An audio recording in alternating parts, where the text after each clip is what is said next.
super low carb chocolate cupcakes. We're going to mix our dry ingredients really good. Make sure you get all the clumps out.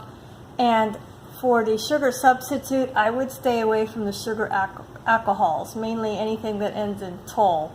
A lot of people will have an upset stomach a little while after eating that. So anyway, mix your dry ingredients. The recipe as written makes 6 regular sized cupcakes. I'm doing a double batch. And for this, again, the sugar substitute, you want it to be equivalent to a 1/4 cup of sugar. Now we're going to add our wet ingredients and just use a spoon to mix it in. I've added my wet ingredients, so I'm just going to go ahead and stir it up. And we're ready. Cupcake holders about halfway, maybe a little less than halfway. And if you don't have one of these microwave muffin pans, just use the little silicone molds and just put your paper right inside the silicone mold. We're going to microwave on high for just 2 minutes.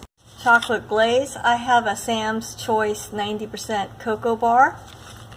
And for 3 squares, it has a net carbs of 1. And I melted just 1 square and I put a 1/2 teaspoon of stevia in. So I'm going to mix the stevia in real good. Make sure it's fully mixed in.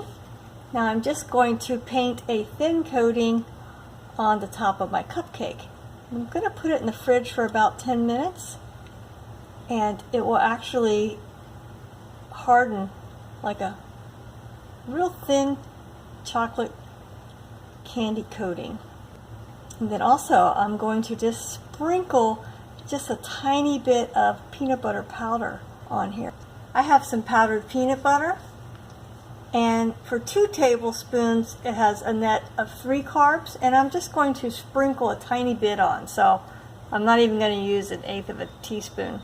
And I'm just going to try sprinkling, it didn't work out real good, but you get the idea. Little peanut butter flavor, sort of like a Reese's cupcake. And there you go, probably less than 2 carbs or right at 2 carbs. So I hope this is helpful. Thank you.